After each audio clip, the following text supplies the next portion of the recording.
warahmatullahi wabarakatuh.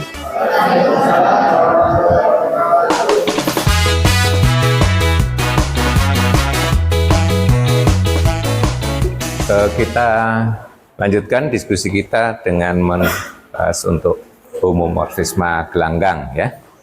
Sebagai persepsi, kita ingat kembali tentang homomorfisme grup. Masih ingat definisi dari homomorfisme grup? Ayo. Siapa yang masih ingat homomorfisme grup? Coba homomorfisme grup.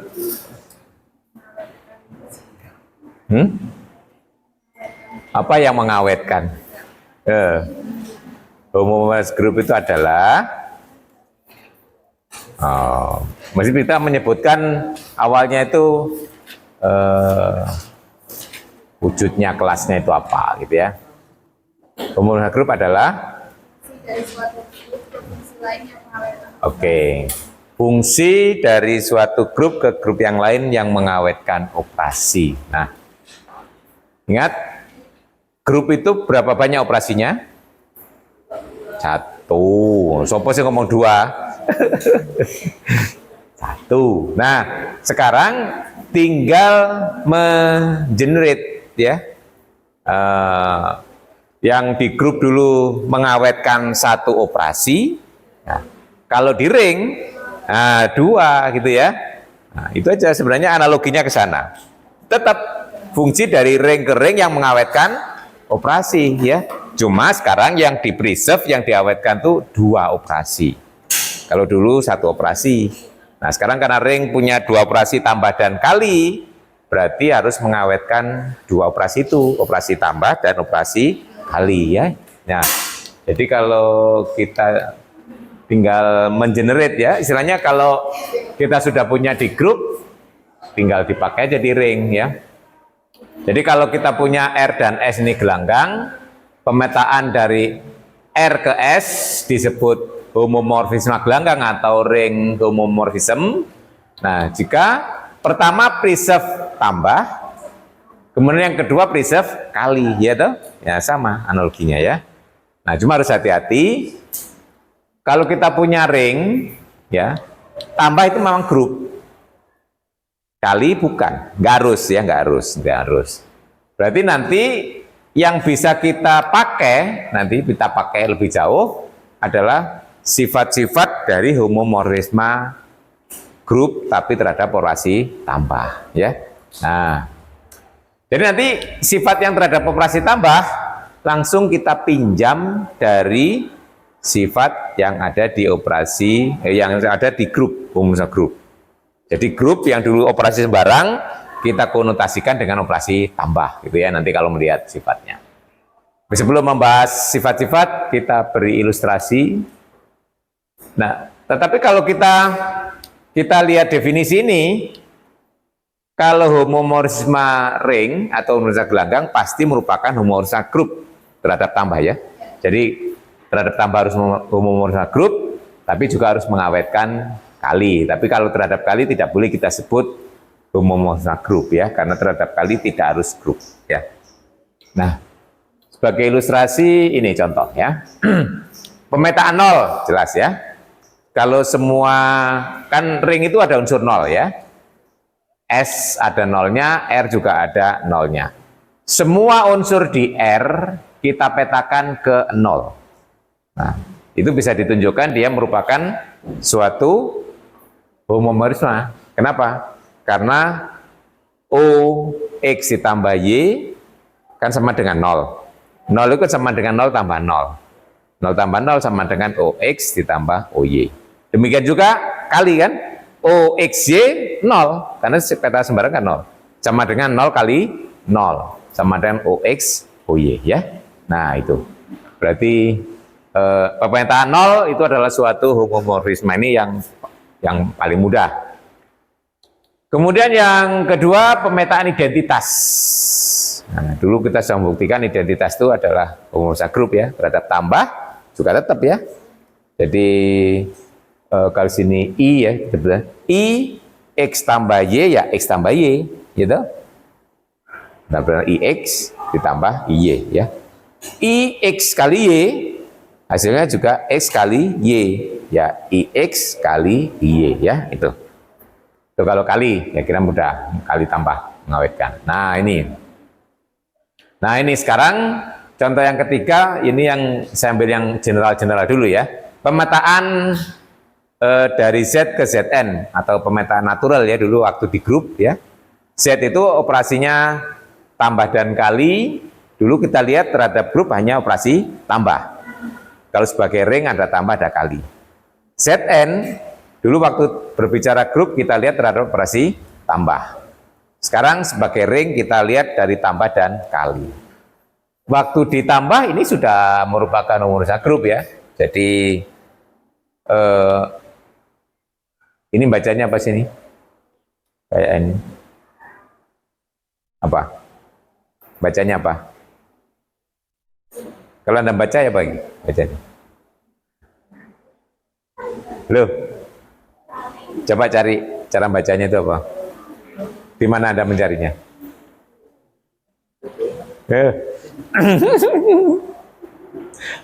Ini huruf apa sih? Huruf apa ini? Bukan huruf Jawa taling loh ya. Huruf Jawa kan taling ya.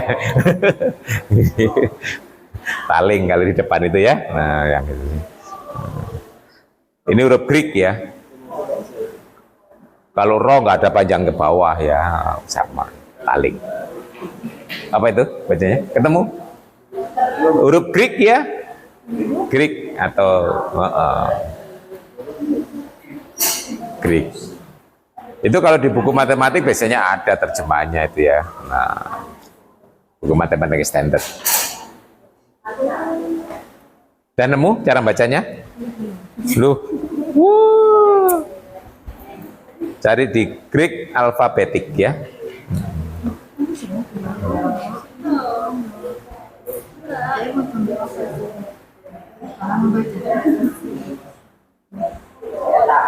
Apa? Eta. Bukan bahasa Sunda eta sahanya. Eta ya.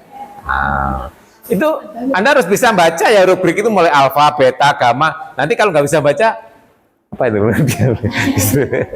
Jadi eta X sama dengan ini, tapi sering diartikan sebagai natural ya. Makanya kayak N ya tuh, natural. Tapi bacanya bukan N, tapi eta ya. Nah, sekarang lo Anda itu kalau pengen tanya kepada AI ya, mudah, ChatGPT atau DeepSeek ya. Atau Meta, kamu chat di Meta AI ya, pakai, kalau bisa pakai ya, WA kan pakai ya. Nah, udah gampang sekarang. Anda kalau nganggur-nganggur ngobrol aja sama Meta ya. Ditanya. Nanti kalau saya ditanya istri saya, ngobrol dengan siapa Pak? Dengan Meta, marah dia. Kalau nggak tahu Meta, dikira orang namanya Meta. Oke, chat Meta. Nah, ini nanti bisa dibuktikan ya dengan menggunakan operasi yang ada di Zn. Ingat ya, operasinya kan alamiah. Jadi X ditambah Y dikurung, kan sama saja kurung X tambah kurung Y gitu kan ya. Nah, dengan menggunakan itu saya kira mudah. Jadi nanti eta X tambah Y akan sama dengan kurung siku dari X tambah Y akan sama dengan kurung siku X ditambah kurung siku Y ya toh? Berarti itu eta X ditambah eta Y ya toh? Nah, demikian juga kali persis karena itu sesuai dengan definisi operasi kali yang ada di Zn ya. Nah, sekarang saya beri challenge Anda. Nah, ini soal. Nah, ini dulu waktu kita membuat pemetaan dari Z ke Z, Gx sama dengan 2X, itu kan homomorfa grup ya. Kalau Z-nya kita pandang grup terhadap parsi tambah. Sekarang pertanyaannya, apakah ini homomorfisme gelanggang?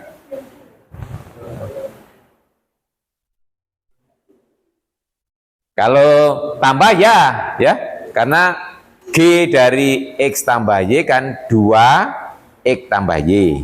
Itu kan sama dengan 2X ditambah 2Y, berarti GX ditambah GY. Ya, itu preserve.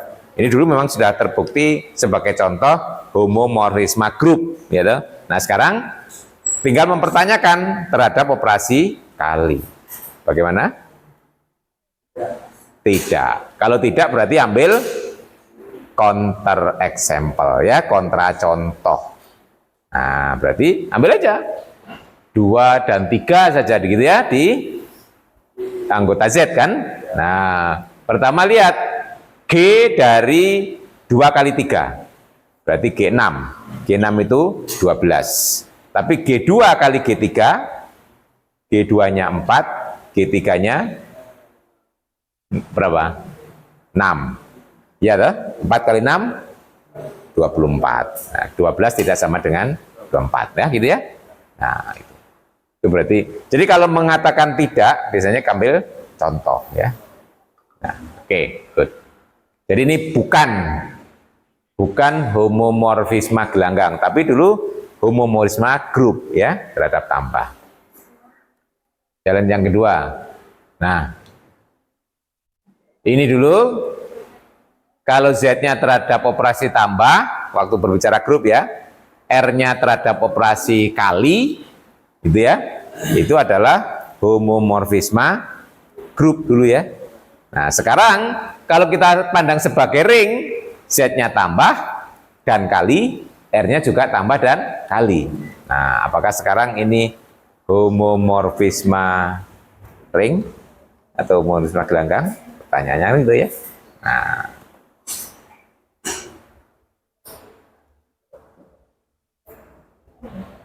G X ditambah Y berarti 2 pangkat X tambah Y.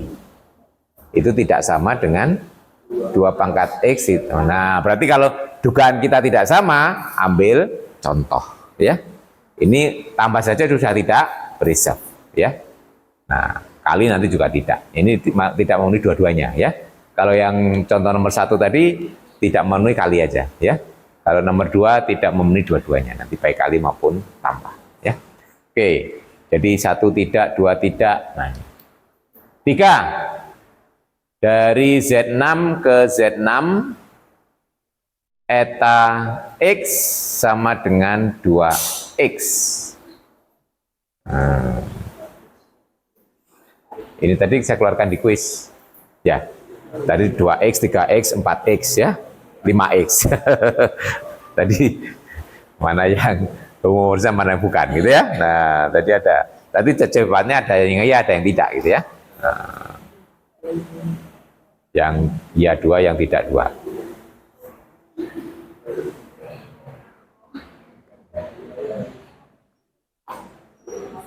Ini kalau terhadap operasi tambah preserve ya. Ya, ini karena eta dari X tambah Y kan 2X ditambah Y, 2X 2Y ya, eta dari X ditambah eta dari Y ya. Oke, kemudian terhadap kali yang harus dicurigai ya, duganya ya apa enggak? Tidak. Nah, kalau sedang mengerjakan kuis harusnya sudah bisa jawab ini kan ya, kecuali kalau tadi kuisnya nggak dikerjakan ya. Atau tadi ngawur, jadi nggak pede ya toh. Nah, ini jawabannya tidak. Ya, kalau tidak ambil contoh aja ya.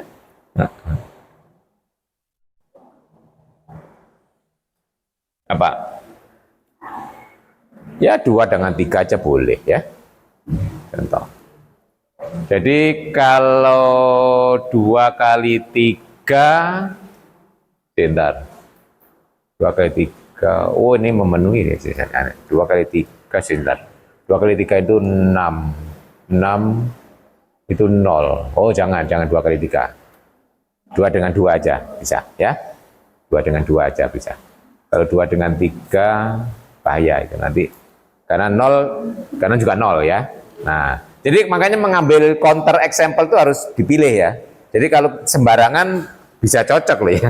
Ini kalau diambil 2 dan 3 memenuhi, yang di kiri 0, yang kanan juga 0 ya. Nah, 2 dan 5 boleh, 2 dan 5. Ya. Kalau 2 dan 5, 2 kali 5 itu berapa? 4. Nggak ada 10, nggak ada ya, 4 ya. Berarti peta dari 2 kali 5 berapa? Beta dari 2 kali 5? 2, betul? Ya. Hei, halo. Waduh, lek ditulis nggak biasa mencongak ya. Mencongak ini. Ini kalau yang biasa pakai blind cheese ya, sekak yang tanpa papan itu biasa harus gitu ya, bisa membayangkan. Jadi kalau kita ambil 2 dan 5, eta dari 2 kali 5, ini kan ya, ini kan sama dengan eta dari 4, betul? Akan sama dengan 2, betul? Ya. Kemudian kalau kita lihat ini, eta dari 2 dikalikan eta dari 5, nah eta dari 2 berapa? 4. Eta dari 5, 4. 4 kali 4? Halo? 4 kali 4 berapa? 4 kok 2 tuh. Nah, ini kan nggak sama. Nah, jadi kesimpulan kita eta dari 2 kali 5 tidak sama dengan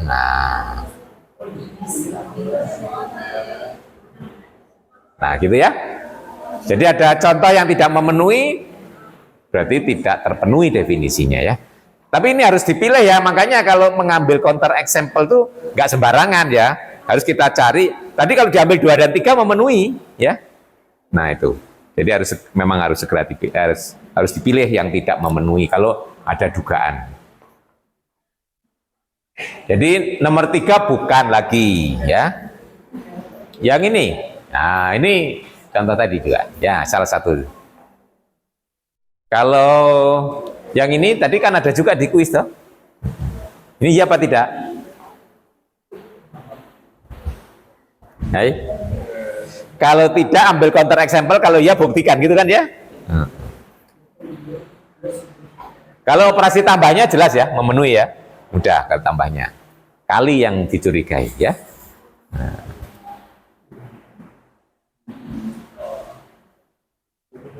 Halo, gimana? Sabar.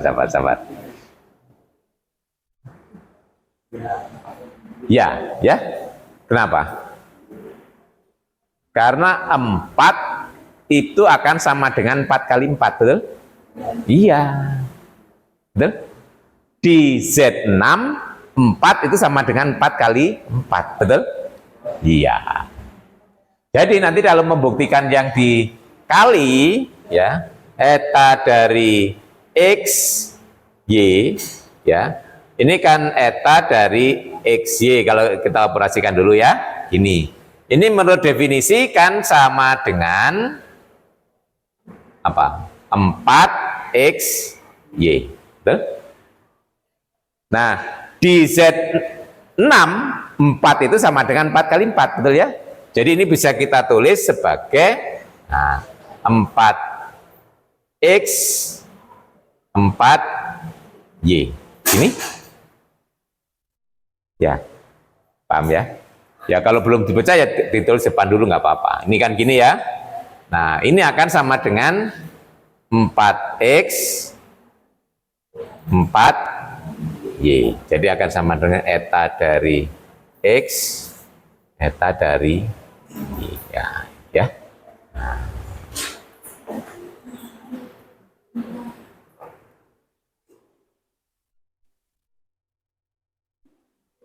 Nah, nanti Anda dapat buktikan ya.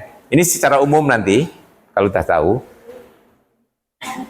Kalau kita punya homomorfisme dari Zn ke Zn berbentuk Kx, ya, itu akan memperoleh homomorfisme kalau K-nya apa? K-nya sama dengan K kuadrat, betul ya? Atau yang sering disebut idempoten. Ya, kenapa? Karena harus bisa digitukan kan? Jadi kalau berbentuk Kx ya, K-nya harus sama dengan K kuadrat. Karena Kxy harus sama dengan Kxky toh. Ya, berarti K-nya sama dengan K kuadrat gitu loh ya. Nah. Kalau nggak memenuhi, tadi yang 2 enggak. Kenapa? Karena 2 kali 2 tidak sama dengan 2. Ya, 2 kuadrat tidak sama dengan 2. Nah, nanti yang 3 iya. Apa ya?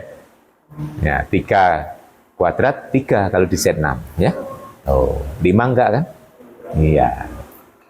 Menduganya dari situ. Kenapa? Karena yaitu KXY sama dengan KXKY ya. Nah, itu enggak, tadi enggak ada pemikiran seperti itu. Ya, pikniknya kurang jauh ya. Bacanya kurang khatam ya. Oke, ini adalah ilustrasi ya.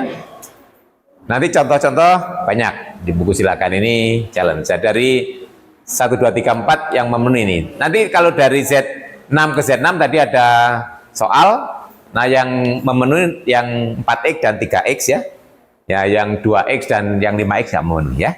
Nah, jadi dari 4 tadi 2 memenuhi, 2 tidak ya. Oke. Kalau tidak ya harus ada buktikan begini loh ya. Kalau iya harus dibuktikan seperti ini gitu ya semuanya ya. Nah, ya dan tidak. Oke. Nah, kemudian definisinya sama, menyebut monomorfisma, ya cuma sekarang jadi monomorfisme gelanggang gitu kan ya. Epimorfisme gelanggang, kemudian isomorfisme gelanggang gitu ya. Nah itu, jadi kalau dulu grup, nah sekarang kenapa? Karena mono, epi, iso itu hanya dikaitkan dengan sifat satu-satu dan pada, tidak ada kaitannya dengan preserve operation ya. Jadi makanya sebutannya tetap sama, baik yang di grup maupun di ring. Cuma di sininya nanti dilengkapi dengan monomorfisme ring, monomorfisme grup itu biar untuk membedakan ya. Baik, ini saya kira nanti, nah seperti pada grup, kalau kita bisa mengkonstruk suatu isomorfisme, kedua ring itu dikatakan isomorfik ya, isomorfik ya. Nanti akan kita pakai pengertian isomorfik di pertemuan berikutnya, yaitu di teorema isomorfisme ya. Kan kemarin ada teorema isomorfisme untuk grup, nanti juga ada teorema isomorfisme untuk ring ya. Baik, ini sekedar pengantar. Nah, sekarang sifat-sifat basicnya dulu ya. Nanti dari ini ya, sifat-sifatnya. Kalau kita punya homomorfisme dari suatu ring ke ring yang lain, dari ring R ke ring S. Nah, sifat pertama ini otomatis dari apa? Dari grup ya. Ingat, di grup itu kita dulu punya peta identitas adalah identitas ya. Betul? Nah, ini nggak usah dibuktikan di sini. Nah, dipinjam dari sifat homomorfisme grup.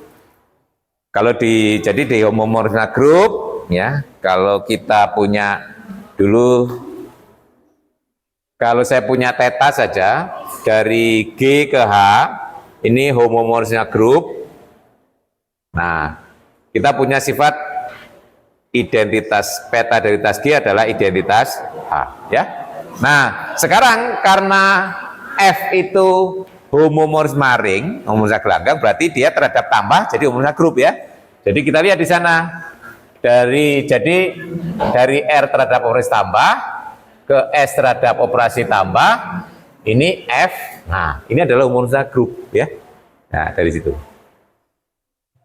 Nah, kalau homomorfisme grup padahal identitasnya di sini kalau grupnya tambah 0 ya. Di sini juga 0. Makanya kalau kita pakai yang ini, nah F0 sama dengan 0 ya. Nah, langsung pakai sifat umumnya ya.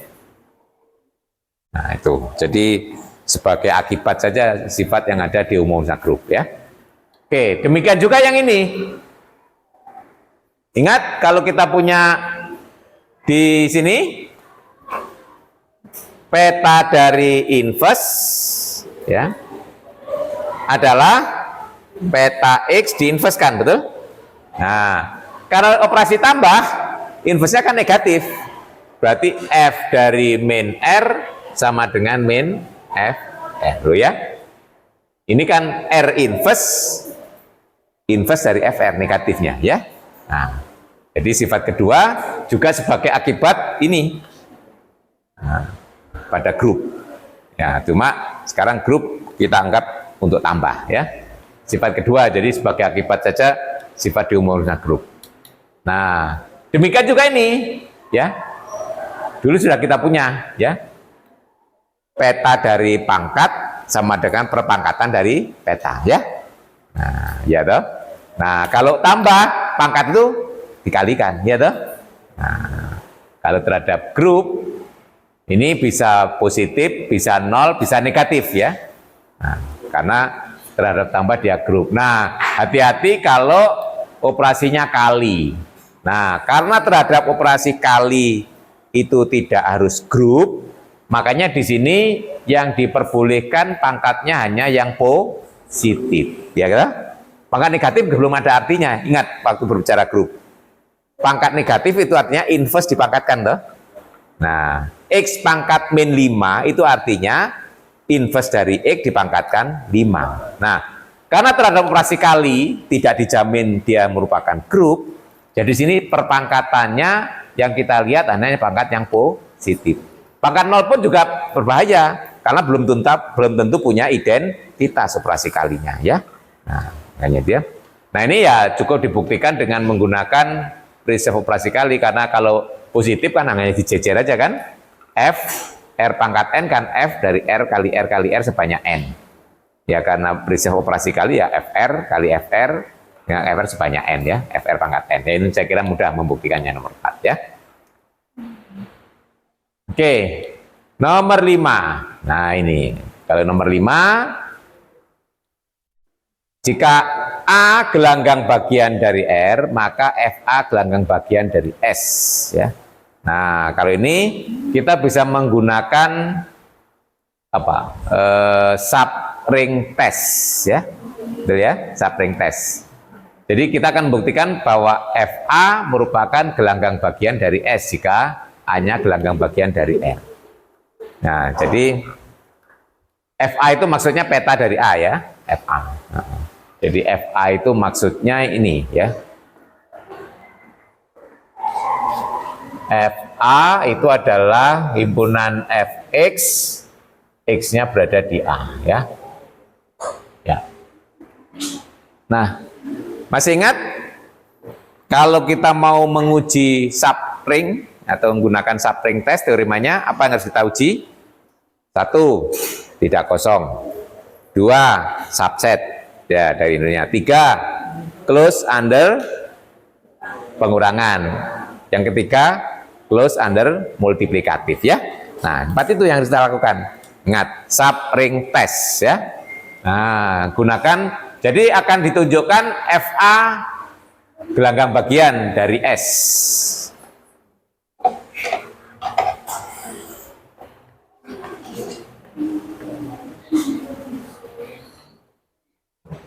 Jadi di sini diketahui misalkan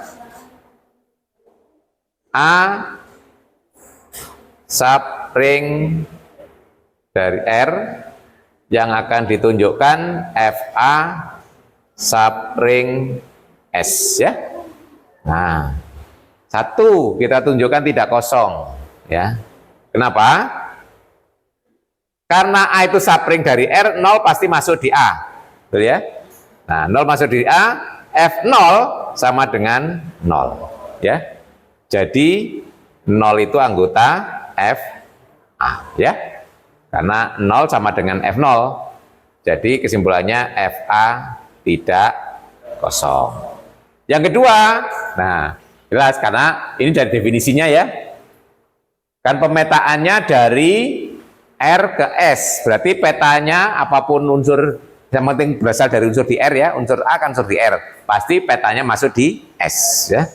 Jadi yang kedua, FA pasti subset dari S. Ini dari definisi. Definisi. Ya.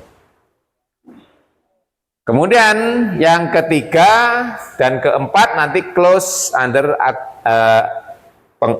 subtraction, pengurangan dan perkalian. Saya ambil misalnya X, Y, di mana? FA, ya toh? Karena kan kita butuhkan FA ya. FA. Nah, pertama akan ditunjukkan X dikurangi Y masuk di FA. Yang kedua, X kali Y berada di FA. Ya. Oke.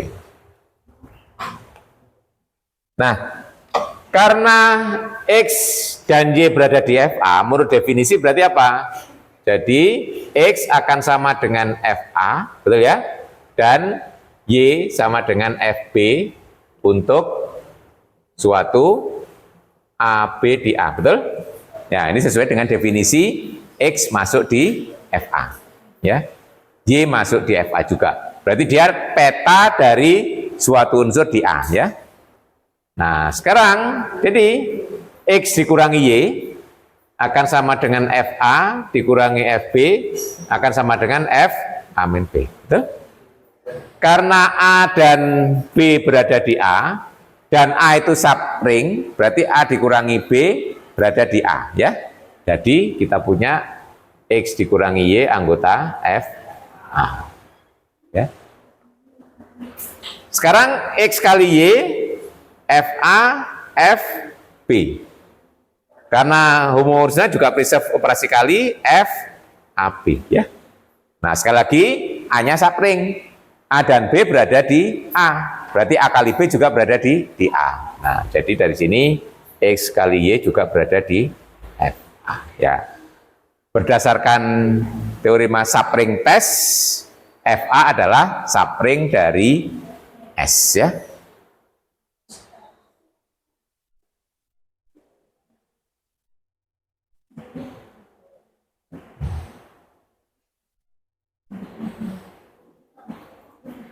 Oke, ya itu. Ini mirip dulu waktu di grup, ya. Kalau kita punya misalnya pemetaannya dari G ke H, nah kemudian A itu subgroup, maka petanya juga subgroup. Nah, itu mirip, ya. Ini analog ya kerjanya dengan grup. Cuma sekarang tiap kali pembuktian ada 2 operasi gitu ya. Kalau di grup kan cuma 1 operasi, itu aja. Bedanya di sana. Makanya kalau sudah lancar belajar grup, belajar tentang ring, tinggal mengeneralisasi, ya. Oke. Jadi peta ini maksudnya peta dari subring adalah subring. Nah, yang kedua, yang berikutnya tentu kita akan bertanya tentang ideal.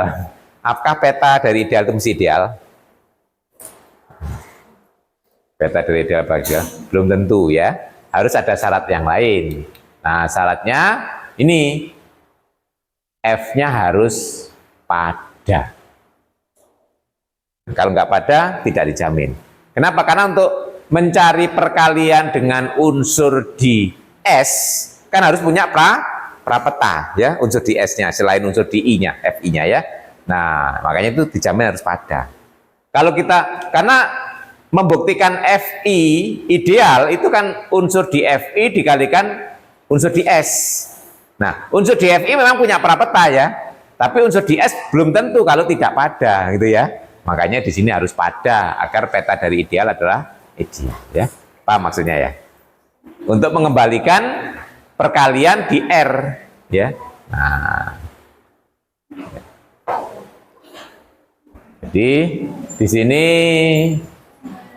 nah kalau membuktikan ideal pakai ideal test. Ideal test seperti subring test, cuma yang perkalian di sini, yang perkalian di sini ini tidak dua-duanya unsur di sini, tapi satunya unsur di ringnya, ya toh? Nah, itu. Tetap 4 langkah sama, cuma yang terakhir ini yang beda, ya. Nah, yang langkah ketiga. Jadi yang ini, misalkan I ideal di R kemudian F pada. Yang akan ditunjukkan FI ideal di S, ya. Nah, sama pertama tidak kosong. Tidak kosongnya tetap dengan 0. Kenapa?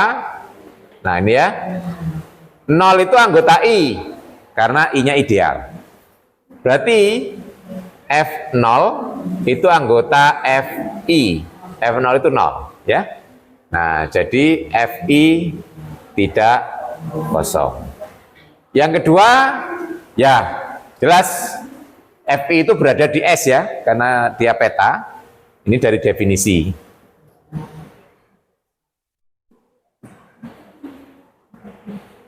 Kemudian yang ketiga, sekaligus saya ambil X, Y di Fi dan S di S ya, sebarang. Ya. Nah, sekalian biar nanti dipakai pengalian dengan S ya. Jadi X dan Y bisa ditulis sebagai peta dari unsur di I. Jadi X akan sama dengan Fa, Y sama dengan Fb. Nah, kemudian untuk suatu A, B, D, I. Nah, tapi S kita pakai pada S akan sama dengan Fr, ya, unsur di R. Ini kenapa? Karena F-nya pada, ya, untuk suatu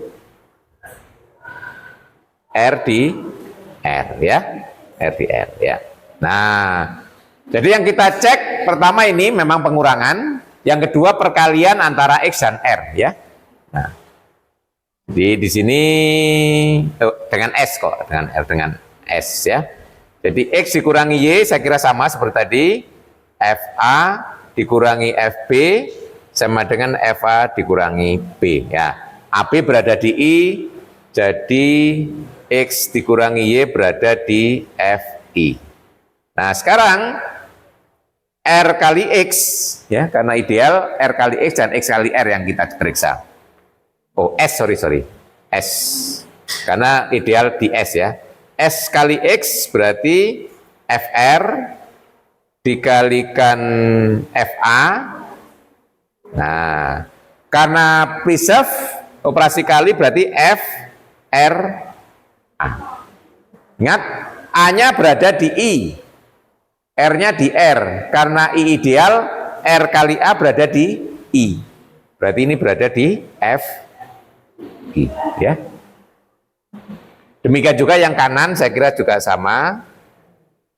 Fa kalikan Fr sama dengan Far, analogi, jadi ini juga anggota Fi, ya. Oke. Jadi berdasarkan ideal tes, nah Fi merupakan ideal di S. Nah, jadi ingat, hati-hati, di sini ada syarat ya, agar peta dari suatu ideal adalah ideal, fungsinya atau homomorsisnya harus pada. Nanti kalau Anda mau mencari counter example, berarti harus cari yang tidak pada. Ya, misalnya mencari peta dari ideal, bukan tidak harus ideal, gitu ya. Nah, tidak harus ideal. Oke, itu sifat ini.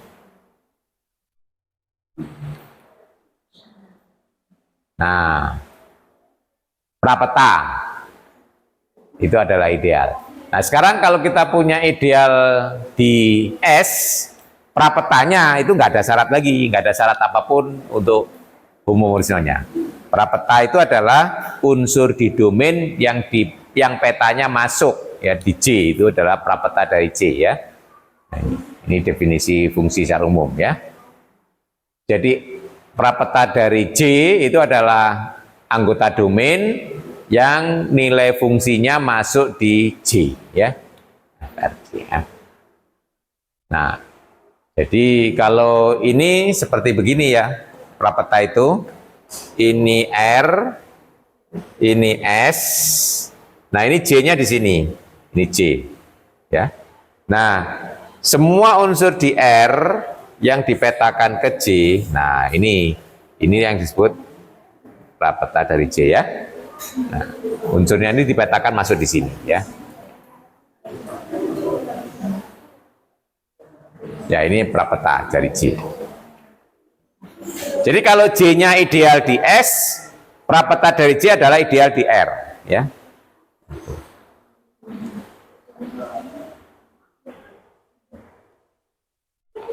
Ini kita juga bisa menggunakan ideal test, 4 hal yang kita buktikan.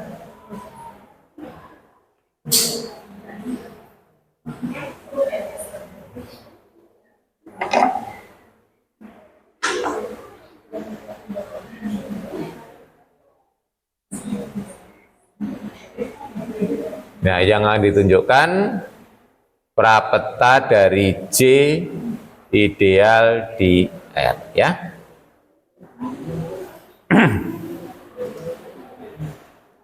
Membuktikan tidak kosong bisa menggunakan 0 lagi, ya. 0 itu anggota R dan F0 itu sama dengan 0 pasti anggota ideal J, ya. Ideal pasti memuat 0, ya toh? Nah, jadi di sini 0 itu anggota prapeta dari J. Jadi prapeta J tidak kosong, gitu ya. Subset, ya sesuai dengan definisi itu kan R anggota R yang begitu, berarti prapeta itu pasti subset dari R, ya. Yang kedua dari definisi. Prapeta J itu subset dari R dari definisi. Oke. Nah, sekarang baru kita gunakan langkah ketiga yang pokok, ya. Saya ambil A, B, anggota F ini prapeta. Nah, dan R anggota R, ya. Akan kita tunjukkan A dikurangi B berada di prapeta, R kali A dan A kali R juga berada di prapeta, ya. Ini karena A dan B anggota prapeta, kesimpulannya apa? FA dan FB pasti masuk di J, ya. Nah, sekarang tinggal dihitung pengurangannya. F A dikurangi B itu kan akan sama dengan FA dikurangi FB. FA berada di J, FB berada di J, pengurangan juga berada di J, betul ya? Nah, karena J-nya ideal. Nah, dengan demikian A dikurangi B berada di prapeta. Nah, oke, good. Sekarang tinggal menghitung perkalian dengan unsur di R. Kita hitung F R kali A, ya, itu akan sama dengan apa? FR F A, betul ya? Nah, FA itu unsur di J, FR unsur di S, ya. Ini unsur di S, ini unsur di J. Padahal J ideal dari S. Unsur di S kalikan unsur di J masuk di J, ya. Berarti ini unsur di J. Nah, masuk di J berarti R kali A anggota prapeta. Nah, nanti yang perkalian dengan R di kanan saya kira sama. Nah, ini alasannya juga karena ideal, ini juga anggota J. Nah, berdasarkan ideal tes, semua syarat sudah terpenuhi. Jadi kita punya prapeta dari J ideal di R, ya. Jadi kalau kita punya ideal di kodomain, prapetanya adalah ideal di domain, ya.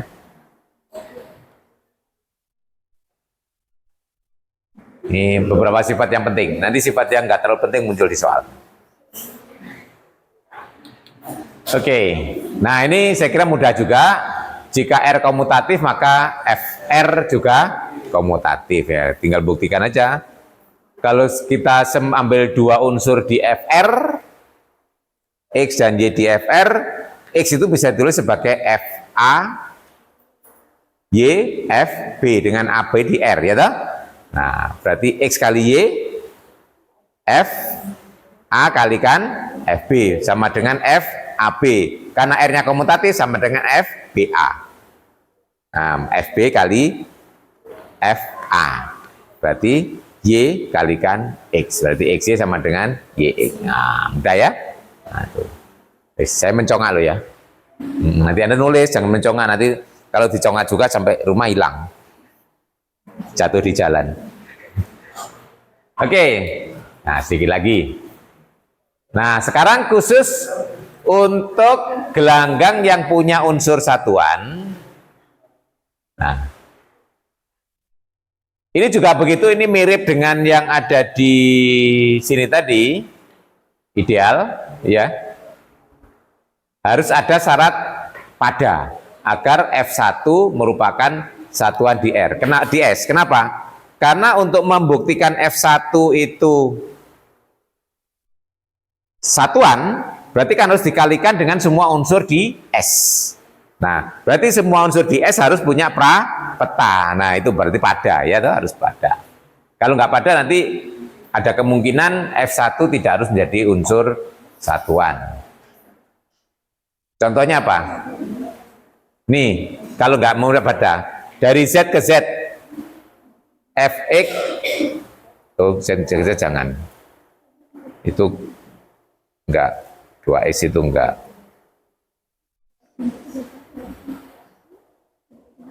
Karena itu bukan homomorfisme gelanggang. Tapi kalau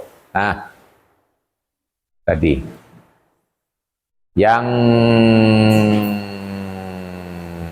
di Z6 tadi ya contohnya. Nah, ini enggak pada toh. Tadi contohnya yang dari Z6 ke Z6 tadi apa namanya? Ini aja ya. Nah, tadi yang ini aja, yang 3. Ini kan homomorfisme gelanggang tadi ya. Tapi kan nggak pada tadi. Karena image-nya kan cuma 0, 3 ya, 0 dan 3 ya. Nah, peta dari 1 adalah 3. Betul? 3 itu bukan identitas di sini kan? Identitasnya kan 1 di sini ya. Nah, itu ya. Ini kalau tidak pada, nah, tidak dijamin ya. Peta dari 1 adalah satuan juga ya. Nah, makanya syaratnya di sini agar peta sari 1 itu juga harus menjadi satuan di S, fungsinya harus pada ya. Karena untuk membuktikan kan memang harus diambil untuk sembarang unsur di S, kalau dikalikan dengan F1 harus sama dengan S sendiri kan ya. Nah, itu. Jadi kalau mirip membuktikan waktu di sini tadi, waktu membuktikan waktu ideal ya, ini syaratnya harus pada. Karena di sini kan harus dikenakan pada semua unsur di S. Ini juga demikian. Semua unsur di S ya. Yang pertama kita buktikan dulu sampai sini ya. Dan-nya ini kan statement yang lain lagi. F1 adalah unsur satuan di S ya. Berarti F1 kalau dikalikan dengan sembarang unsur di S, misalnya S di S ya harus hasilnya S gitu ya. Jadi klaim yang akan kita klaimkan F1 unsur satuan di S ya. Nah, berarti ambil misalnya S kecil di S sebarang. Nah, ya. Nah, karena F-nya pada, berarti ada unsur di R yang petanya sama dengan S ya. Jadi pilih atau ambil R di R sehingga FR sama dengan S. Ini mungkin karena F-nya pada. Jadi ini F1 kali S, nah, ya, kan sama dengan F1 kalikan FR. Jadi sama dengan F1 kali R, betul? Sama dengan FR sama dengan S. Ini yang kanan, yang di kiri analog, S kalikan F1 sama dengan FR, F1, FR kali 1 sama dengan FR sama dengan S ya. Jadi karena kita punya F1 kali S sama dengan S kali F1 sama dengan S ya. Nah, jadi kan kita punya ini F1S sama dengan S F1 sama dengan S untuk semua S di S. Jadi F1 unsur satuan di S. Ya. Ini kalau tidak pada, tidak dijamin tadi ya, contohnya itu. Ya. Baik. Sekarang kita bagian yang kedua ini, peta dari unit adalah unit gitu maksudnya ini ya. Masih ingat unit itu apa? Unit itu apa? Unit itu adalah unsur yang punya inverse terhadap operasi kali lo lah kowe wis lali. Rek ya apa?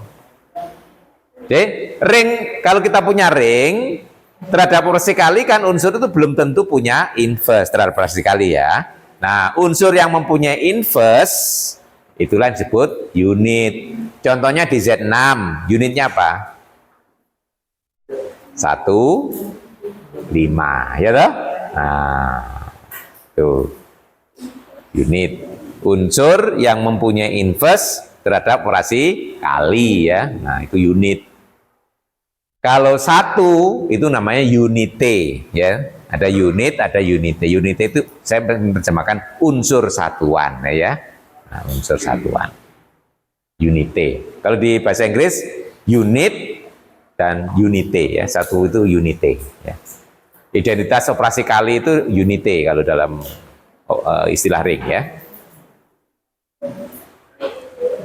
Nah, ini jadi ini kalau kita baca jika maka, jika U unit maka FU unit gitu loh makanya ya. Nah, ingat kalau U itu unit berarti U punya inverse ya. Karena U unit berarti ada V misalnya ya. Di R sehingga U kali V sama dengan V kali U sama dengan 1 gitu ya. Nah, jadi karena U unit berarti terdapat V di R sehingga U kali V sama dengan V kali U sama dengan 1 gitu ya. Nah itu. Nah, nanti kira-kira inverse dari FU apa? Ya FV, betul ya. Nah, tinggal ngalikan aja. FU, FV sama dengan FUV sama dengan F1 ya. Nah, F1 tadi berdasarkan ini yang unit di S ya toh? Ini unit di S. Demikian juga FV dikalikan FU sama dengan FVU sama dengan F1. Ini adalah unsur satuan di S ya. Nah, jadi kita punya FU inverse itu sama dengan FV ya. Tuh. Jadi peta dari unit adalah unit. Kalau kita punya rumus yang bersifat pada. Oke, satu lagi biar pas 10. Nah, ini juga mirip pada grup dulu ya, waktu di grup. Ingat isomorfisme itu adalah satu-satu pada. Berarti menurut teori fungsi dia punya inverse fungsi. Nah, kalau dulu di grup sudah kita buktikan inverse fungsi dari isomorfisme grup adalah isomorfisme juga. Nah, di ring juga demikian. Jadi kalau kita punya F-nya isomorfisme, F inverse juga isomorfisme. Apa artinya? F inverse ini harus preserve operasi tambah dan operasi kali ya. Tuh. Kalau satu-satu padanya otomatis dari definisi inverse ya toh. Kalau suatu fungsi satu-satu pada pasti punya inverse. Inverse-nya juga sudah satu-satu pada. Berarti yang bermasalah adalah tinggal melihat apakah fungsi inverse ini preserve operasi tambah dan preserve operasi kali gitu ya. Nah. Jadi kalau F-nya dari R ke S, F inverse dari S ke R ya. Jadi cukup ditunjukkan dia preserve operasi kali. Jadi ya. Jadi F inverse itu dari S ke R. Nah sekarang kalau saya punya Fs itu sama dengan R, ya, F inverse ya, ini ya. F inverse, ini kan F inverse dikenakan pada unsur S, saya misalkan R. Ini kan ekuivalen dengan mengatakan apa? Fr sama dengan S, betul? Ya, itu kan definisi inverse seperti itu ya. Kalau F inverse S sama dengan R, artinya sama aja dengan Fr sama dengan S ya. Ini nanti yang kita pakai untuk membuktikan ya. Nah, jadi saya ambil misalnya X dan Y di S sebarang. Nah,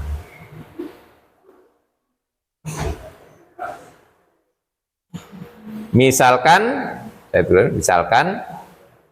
F inverse X sama dengan A dan F inverse Y sama dengan B. Boleh ya? Berarti di sini A dan B-nya adalah anggota R ya. Jadi kita peroleh F A sama dengan X dan FB sama dengan Y ya, dari definisi fungsi inverse. Berarti FA tambah B sama dengan apa? FA, karena F-nya kan sudah dikandung rumusnya ya, ditambah FB sama dengan X ditambah Y. Nah, terus dari sini apa artinya? Jadi F inverse dari X tambah Y akan sama dengan A tambah B. A-nya apa? F inverse X. Nah, gitu kan? Nah, oke, berarti sudah preserve tambah. Demikian yang kali.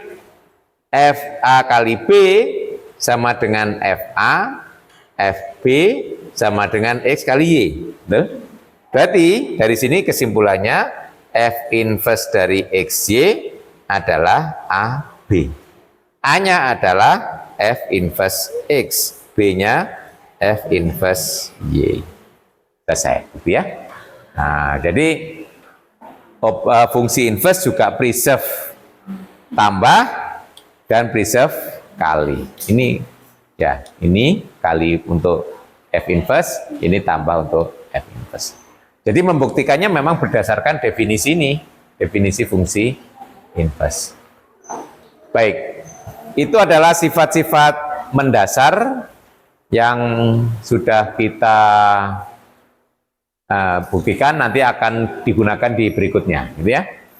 Ada pembahasan berikutnya. Silakan kalau ada yang perlu dikonfirmasi. Masih ingat tentang teorema isomorfisme yang ada di grup? Ada berapa banyak teorema isomorfisme?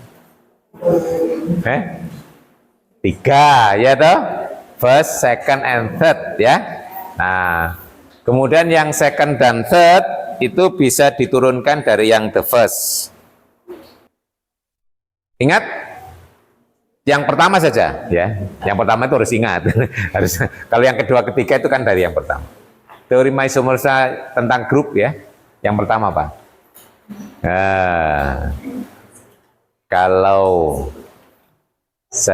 kita punya homomorfisme dari G ke H, ya, misalnya F itu dari G ke H, homomorfisme grup, maka G dibagi kernel, ya, kernel isomorfik dengan image dari F, betul? Nah, kernel itu kalau di grup sifatnya apa? Dia adalah subgroup normal. Nah, nanti di ring, nanti pertemuan berikutnya kita juga akan membahas seperti itu. Jadi kalau kita punya F dari R ke S, nah kernelnya itu bukan subgroup normal tapi adalah ideal ya. Karena waktu membentuk grup ring hasil bagi itu adalah ring dibagi ideal. Nah, berarti nanti harus kita tunjukkan dulu bahwa kernel dari suatu urusan ring adalah ideal dari domain. Berarti nanti domain dibagi kernel akan isomorfik dengan image lagi ya, mirip ya. Nah, itu adalah kita diskusikan pada pertemuan berikutnya ya. Nah, jadi tetap mengikuti langkahnya yang ada di grup ya, cuma ada sedikit paradigma berubah sedikit lah ya. Kalau dulu bekerja dengan subgroup normal untuk menghasilkan grup hasil bagi, nah kalau di ring bekerja dengan ideal untuk mendapatkan ring hasil bagi atau ring faktor gitu ya. Nah itu aja. Nanti bunyi teorema isomorfisnya mirip juga ya. Oke, cukup ya. Wis ngantuk rupanya. Ngantuk apa capek ya? Kuliah berapa jam hari ini? 8? Oh 6. Tadi sudah berapa 4?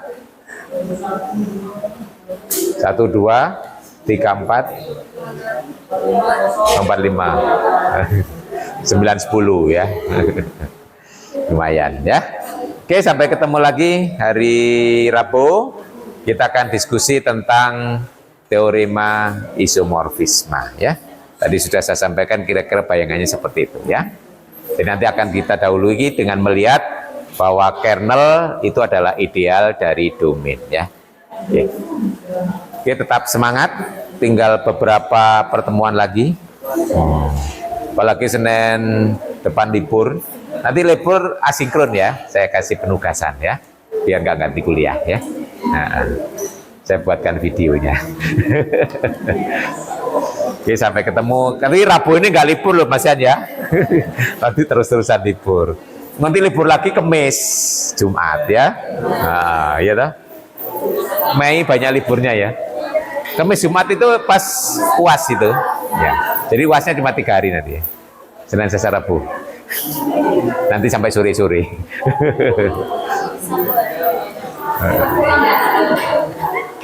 Oke, cukup ya.